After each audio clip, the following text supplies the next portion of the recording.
미국과 이란의 협상에서 중재국이었던 파키스탄이 미국의 호르무즈 해협 봉쇄로 막힌 이란의 그 교역을 위해서 이란에게 육상 통로를 개방해 줬다라고 하는데 이게 뭔 소리입니까? 파키스탄의 어느 지역을 어떻게 육상 통로로 개방했다는 거죠? 그러니까 지금 이란과 파키스탄은 지금 국경이 맞닿아 있거든요. 그 맞닿아 있는 게 한 900km 정도 됩니다. 그러니까 바로 옆에 있으니까 넘어가기는 쉽죠. 그래서 해상으로 안 되니까 육상으로 이제 루트를 쓴다는 얘기인데 현재 파키스탄이 그 과다르 항만에서 이란으로 향하는 그 컨테이너가 한 3,000개가 지금 적재돼 있다고 해요. 지금 거기서 꽉 잠겨져 있죠. 이란으로 들어가야 될 물자가. 그래서 대체 무역로로 이제 6개의 육상 무역로를 개방한다고 파키스탄 상무장관이 결정을 했어요. 최근에.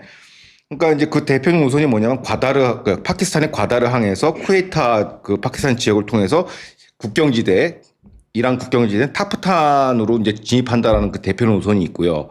과다르는 이제 과다르 항구 도시고 콰타라는 이제 쿠웨타라는 이제 파키스탄 주의 주도 있고요. 그 도청 소재지죠. 그다음에 타프탄은 이제 이란의 국경 인접 지역이에요. 그러니까 여기를 이제 다양한 루트로 이제 들어간다는 건데 대표적으로 보면 이런 겁니다. 그 지도를 잠깐 보시면 아시겠지만 저렇게 이제 여러 가지 루트로 들어가 있어요. 그러니까 파키스탄 과다르 항구에서 통해서 육상을 통해서 이라크로 들어가는 노선이 한 2개고 파키스탄 또 밑에 오른쪽 끝에 보면 카라치 항구가 있어요. 카라치를 통해서 이란 타프탄으로 들어가는 노선이 2개고 그다음에 파키스탄 항구에서 가브드 항구 이란 바로 밑에 있는 그 가바드 그 붙어 있거든요. 그 경계선에 골로 들어가는 항로가 2개에서 총 6개의 루트로 해서 저렇게 다변화해서 이제 이란으로 물량을 주입한다라는 것이고 이건 어떻게 보면 미국이 지금 만든 밀봉 상태 이란 봉쇄를 지금 옆구리에서 구멍을 뚫은 거예요. 사실상. 그러니까 그 파키스탄 구멍이 뚫은 건데 이런 거에 대해서 이제 국제사회가 좀 보도하고 있고요. 그 배후에는 누가 있냐? 바로 중국이 있습니다. 왜? 저 과다르 항을 누가 만들었냐? 실소유주가 바로 중국이에요. 1대1로. 그걸로 이제 했고, 중국 파키스탄 경제활황의 그 프로젝트 연장선에서 과다르 항 쓰는 거죠. 그래서 지금 중국의 에너지가 지금 숨통이 끊기니까 현재 중국이 이제 투자해 놓은 중동에 있는 모든 투자 자산을 지금 회수하고 있는 거예요. 그러니까 회수한다는 얘기하면 오다를 내리는 거죠. 야, 그 빨리 해가지고 뚫어서 물건 넘겨줘 이란에 이거를 지금 얘기하고 있습니다. 그래서 이제 요번에 6개 대체 루트 육상 루트가 나왔다라는 게 어떻게 보면 가장 핫한 뉴스였습니다. 파키스탄의 이런 행위, 이란의 이런 꼼수, 이걸 보고 지금 가장 그 열받은 나라가 아랍에미리트인 것 같아요. 아랍에미리트가 이렇게 파키스탄의 이런 이 행위에 대해서 이란의 꼼수에 대해서 이렇게 열받는 이유는 뭡니까? 아랍에미리트가? 그 아랍에미리트 같은 경우는 이란한테 직격탄을 맞았죠 이번에. 어떻게 보면 비전쟁 당사자란 말이에요. 이스라엘이 공격받은 건 오케이 당사자니까. 나머지 주변 국가들은 뭐 미군 기지가 있으니까 공격하는데 아랍에미리트는 40일 동안 한 2,819발의 미사일 공격 드론 포함해서 받았고요. 근데 두바이 국제공항을 공격을 받았어요. 국제 자유화 도시의 핵심인데 여기에 테러를 당한 거죠. 두바이 공항. 그 다음에 버즈 알 아랍 호텔, 그 랜드마크 호텔에 공격당하고 팜 주에라 고가의 부동산, 아까 이유진 PD가 했던 이스라엘 고가의 부동산이 있듯이 여기도 마찬가지예요. 금융 자유도시다 보니까 부자들이 여기다가 돈을 파킹할 데가 없어요. 그러니까 은행 시중금리보다 더 비싼 게 이제 부동산 투자니까 이걸 다 파킹하는데 여기 테러가 들어오면 이제 자산 가치가 하락되고 금융 위기까지 올 수가 있는 아주 큰 어떻게 보면 근간을 흔들었던 것이죠. 이 공격으로. 그 다음에 AWS 데이터 센터, 그러니까 아마존 데이터 센터인데 이 데이터 센터라는 게 뭐냐면 AI의 뿌리 산업이에요. 데이터 센터가 있어야 AI를 할 수 있거든요. 왜냐하면 랭귀지 러닝을 데이터를 계속 주입을 해줘야 되니까 이거는 어떻게 보면 두바이의 미래 먹거리인데 여기에 대한 공격을 했으니까 아랍에미리트는 거의 뭐 반이란의 어떤 선봉장, 이스라엘보다 더 지금 이른바 이제 꼭지가 돌았다 이렇게 볼 수가 있죠.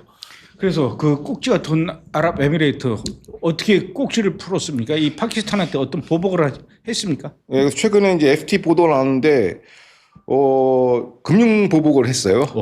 그 파키스탄에다가 그러니까 아랍에미리트가 7년간 이제 어떻게 보면 파키스탄에다가 예치금을 이렇게 해놨어요. 근데 그게 한 34억 5천만 달러인데 이거를 당장 다 상환하시오라고 이제 파키스탄 정부 당국에 얘기를 했죠. 그러니까 무슨 얘기냐면 우리로 치면은 IMF 같은 거예요. 외환 보유고를 달러를 빼버리면 바로 금융위기가 오고 국가 부도 상태가 오듯이 이 34억 5천 달러를 빼버린 거예요. 그래서 올 월말부터 올 초부터 분기별로 이렇게 상환을 해오다가 지난 4월 23일 날 마지막으로 10억 달러를 다 뽑아갔어요. 그러니까 뭐냐면 이건 너네 금융위기 당해봐라. 국가 부도 내봐라. 완전 칼을 날린 거예요.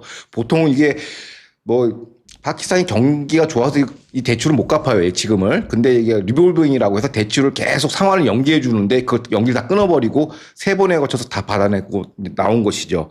이거에 대해서 이제 파이낸셜 타임스 영국의 FT가 뭐라고 얘기했냐면 굉장히 이례적으로 직설적으로 이제 아랍에미리트를 약간 돌려가기를 했어요. 뭐냐면 너무 과민 반응하는 거 아니냐. 그 예치된 게 한 30년짜리 관행이라고 해요. 중동 국가에서. 그걸 왜 뽑냐라고 하면서 국내 소식을 전해 주는데 아랍에미리트 같은 경우는 그 국민 정서가 그 법상으로 동맹국에 대해서 이제 네티즌들이 비판하는 거 그거 하지 말라. 그 불법이라고 해요. 그런데 아랍에미리트 현지에서 UAE 현지에서 이제 네티즌들이 이제 파키스탄에 대한 성토가 이만저만이 아니라는 거예요. 그런데 그거를 정부가 제재하지 않고 그냥 방치했다. 이걸 보면서 이제 거의 뭐 아랍에미리트랑 파키스탄은 거의 주적 관계가 아닌가라고 이렇게 보는 것이고 파키스탄이 중재국 놀이가 이란 편을 들고 있는 것에 대한 성토가 그대로 반영된 거 결론적으로 얘기하면 이제 호르무즈 프레임워크에 대한 불만을 얘기하는 것이죠. 왜냐하면 아랍에미리트는 호르무즈를 통해서만 해외로 나올 수가 있거든요. 그 원유 물동량이. 그러니까 어떻게 보면 최초로 아랍에미리트가 외교적 안보 불안과 이런 불신 속에서 금융관계를 본격적으로 안보 도구로 쓰기 시작했다는 거예요. 그래서 이제 사실상 이게 뭐 우리나라 IMF도 마찬가지지만 달러 빼면 끝나는 거 아니지 않습니까? 그럼 사실상 달러 역할을 하는 이제 아랍에미리트의 오일만이를 뽑아가지고 파키스탄을 흔들어버리겠다라는 것이죠. 그래서 강력한 어떻게 보면 사실상 안보 도구를 디플로이 했다라고 현지에서는 보고 있습니다.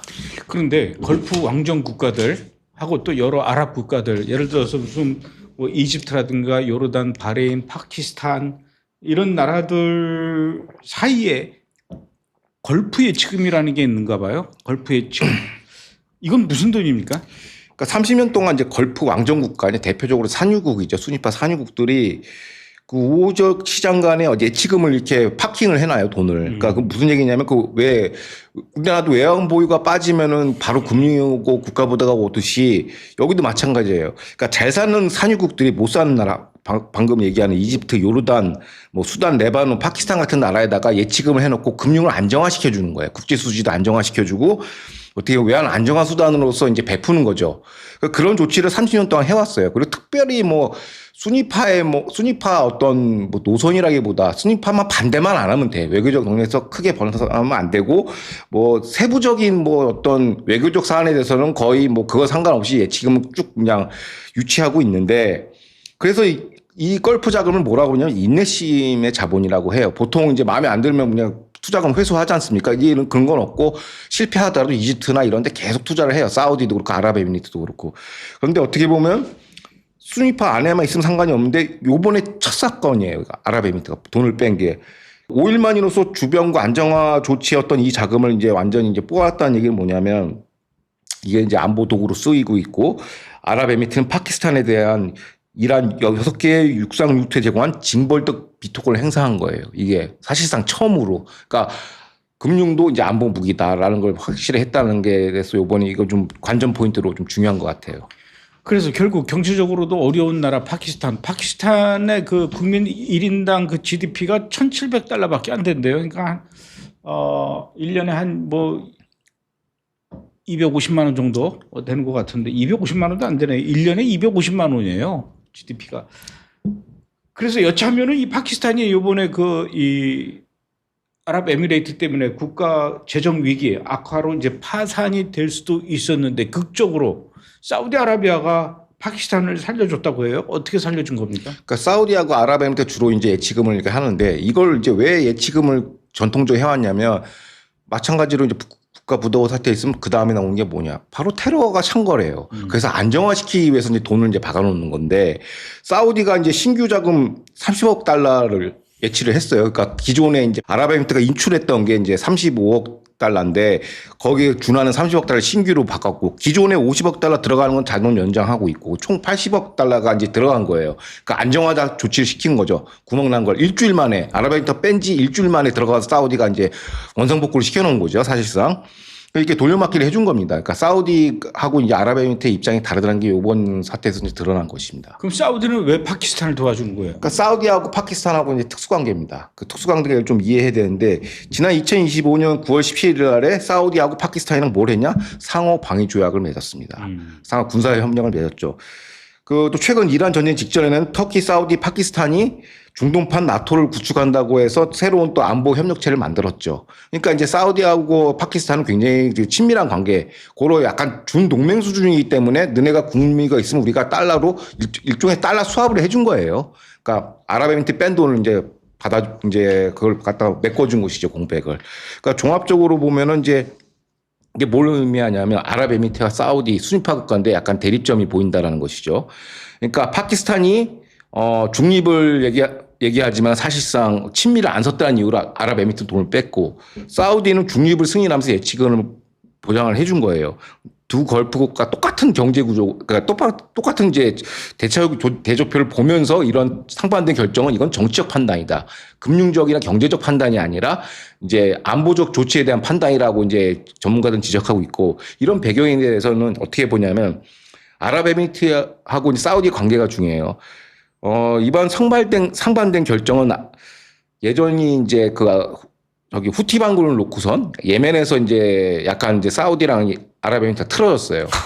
그가 뭐 우리 연초에 한번 소개시켜 드렸지만은 맞아요. 악연이 있어요. 거기서 이제 그 예멘에서 이제 아랍에미리트가 자체적으로 또 대리석을 키운 거예요. STS라고. 근데 이제 사우디의 그 역정에 걸린 거죠. 그래서 그때부터 이제 어떻게 보면 순위파가 둘로 쪼개지는 게 아닌가 아랍에미리트랑 해서 그 충돌이 있었는데 이게 이란 전쟁으로 조금 사그라들었는데 이번에 다시 이제 이 구원이 좀 나온 거고 또 중요한 거 뭐냐 아랍에미리트하고 인도하고는 전략적 파트너입니다. 그러니까 감독님이 이제 많이 말씀하셨지만 그 아이맥이라는 것도 IMEC의 그 원조가 뭐냐면 이스라엘이랑 I2U2라고 해서 이스라엘하고 아랍에미리트하고 인도하고 미국 이 네 개만 연결하는 거였어요. 그게 원조였어요. 거기서 이제 발전해서 아이맥으로 IMEC로 올라갔는데 그 핵심 파트너가 바로 인도하고 아랍에미리트인 거죠. 그러니까 아랍에미리트하고 이제 특수관계입니다. 인도하고. 근데 인도의 주적이 누굽니까? 파키스탄이거든요. 그래서 이게 충돌이 일어나는 거예요. 이익 충돌이 발생하는 거고 오히려 사우디는 파키스탄이랑 더 친하고 아랍에미리트는 인도랑 더 친하니까 파키스탄이랑 구조적으로 붙을 수밖에 없는 구조다라고 하는 것이고 두 번째 배경은 뭐냐면 사우디 파키스탄 군사협력의 중재자가 바로 중국이에요. 배후에서 이걸 다 와꾸를 짠 게 이제 중국이라는 것이죠. 그러니까 아직도 사우디에는 중국의 그 영향력이 좀 남아 있어요. 그 마지막 카드를 쓰는 거예요, 지금. 왜냐하면 트럼프한테 이제 봉쇄당하면 에너지가 끊기니까 사우디 마지막 긁어가지고 한번 싸움 붙이는 거죠. 이 판에서 지정학 게임에서. 그러면 어떻게 보면 친미 관점, 친이스라엘 관점에서 보면 UAE가 100점 만점에 100점이죠. 가장 미국 쪽에 딱 붙어 있고 친이스라엘 노선에 있고 반 이란, 반 중국으로 딱 나와 있는데 사우디의 친미 정렬도, 친이스라엘 정렬도는 물론 지금 뭐 아브라함 협정 2.0이 나온다고 얘기는 하지만 그래도 제 기준으로 한 80점, B 마이너 정도예요. 그럼 이 차이가 어떻게 나오냐? 그게 바로 이제 이게 저거랑 관계 있는 것 같아요. 에너지 루트랑 관계 있는 것 같아요. 앞서 얘기한 것처럼 아랍에미리트는 호르무츠가 아니면 빠져나갈 데가 없어요. 그래서 사활적 국가 이익을 걸고선 친이스라엘 노선을 바짝 붙은 거예요. 그러니까 파키스탄 같은 그 30년 관행을 깨고선 그 돈을 빼버린 것이죠. 그런데 사우디는 좀 달라요. 그 동서 파이프라인 해가지고 양보해가지고 아까 얘기했던 홍해로 나갈 수가 있거든요. 대체 루트가 있으니까 맞아요. 우리는 그렇게 급하지가 않아. 뭐 그런 거죠. 그게 이제 충돌하는 게 이번 사태로 딱 나타난 것이죠. 그래서 이제 이런 복잡한 또 순위파 국가 안에 또 속내가 있습니다. 이란 전쟁으로 좀 약간 가려져 있지만은. 그러면은 제가 좀 걱정되는 게 그 미국의 도널드 트럼프 대통령이 호르무즈 해협을 역봉쇄해서 이란이 들어가지도 못하고 나가지도 못하게 하려는 작전을 좀 펼치고 있는데, 그러니까 소위 말해서 이란의 목조르기를 하고 있단 말이에요. 그런데 파키스탄이 이렇게 이란에 새끼를 만들어 줘가지고 빠져나갈 수 있게 하면은 트럼프 대통령이 파키스탄한테 열받을 것 같은데. 근데 이거는 뭐 답이 정해졌어요. 왜냐면은 뭐 이렇게 경로 복잡하게 해서 가도 결국에는 이란 국경을 통과해야 되거든. 거기다가 미사일 한번 탁 받아주면 되거든요. 토마호크는 아무거나 날릴 수 있고 이스라엘 시키면 언제든지 가서 때려주니까 구멍은 정해져 있거든요. 몇 개 한 두 군데, 세 군데밖에 없어요. 거기만 때리면 돼요. 그러니까 파키스탄 공격 안 하고 국경 지역에 있는 그 물건, 그러니까 가자지구로 치면은 저기 뭐야 국경선 있지 않습니까? 시나이 반도랑 거기만 라파 국경 거기만 때리면 되는 거야. 딱 초입구에 앉아 있어서 그러니까 이거 속이 뻔히 보이는 짓을 했다. 왜 했을까? 중국이 닥달을 하니까 그런 거예요. 그래서 이제 그 파키스탄에 자기의 이제 어떻게 액면가를 깐 거죠. 자기가 중재국인데 중립은 아니라 친중 친이란이라는 게 보여졌고 그 누구 이제 미국 이제 적고 있는 거 메모하고 알았어. 나중에 보자. 이게 되는 거죠. 자, 이제 결국은 이제 본색을 드러내는 거죠. 그지?